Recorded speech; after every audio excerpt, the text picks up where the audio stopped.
Hi friends, welcomes to my channel Tinku special. బాగున్నారా friends? ఈరోజు మనం టింకు స్పెషల్లో టమాటా పప్పు హోటల్ స్టైల్ ఎలా తయారు చేసుకోవాలో చూసుకుందాం.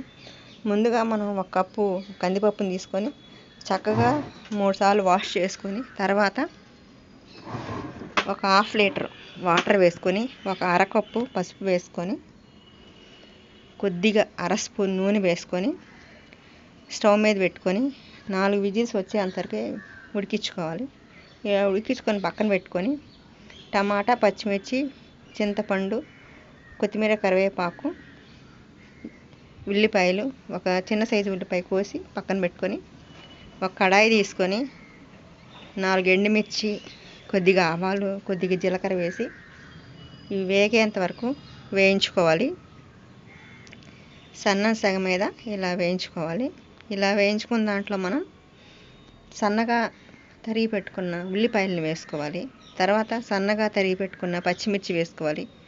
కొద్ది కరివేపాకు వేసుకోవాలి. ఇవి కూడా కాస్త వేగేంతవరకు వేయించుకోవాలి. పప్పులో ఎక్కువ వేగాల్సిన అవసరం లేదు. ఉల్లిపాయలు మీడియంగా వేగితే చాలు. తర్వాత 4-5 చిన్నులపాయలని పొట్టు తీసి నలగొట్టుకొని వేసుకొని కొద్దిగా ఇంగు వేసుకొని, ఇంగు ఇష్టం లేని వాళ్ళు వేసుకోవద్దు, చక్కగా వేయించుకొని ఆ తర్వాత తరిగి పెట్టుకున్న టమాటా ముక్కల్ని వేసుకొని ఒకసారి కలుపుకొని దీనిలో మనం తగినంత ఉప్పు వేసుకోవాలి. తర్వాత ఒక 2 స్పూన్ల కారం, అంటే కారం ఎక్కువ తింటే ఎక్కువ వేసుకోండి, తక్కువ తింటే తక్కువ వేసుకోండి, ఎందుకంటే పచ్చిమిర్చి ఆల్రెడీ మనం వేసాం కనుక.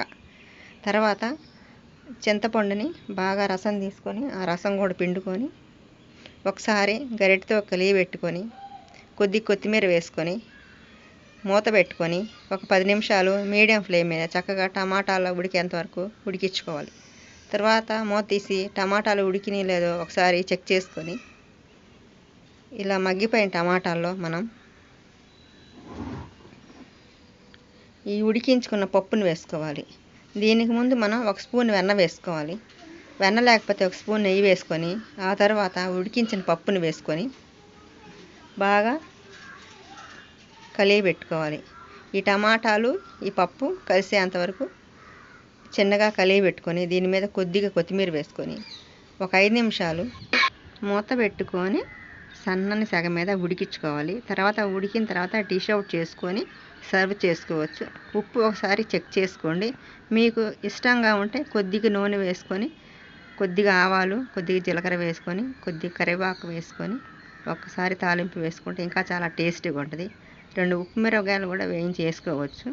మీరు ఒకసారి ఇలా ఈ పప్పును ట్రై చేసి నాకు కామెంట్ పెట్టండి.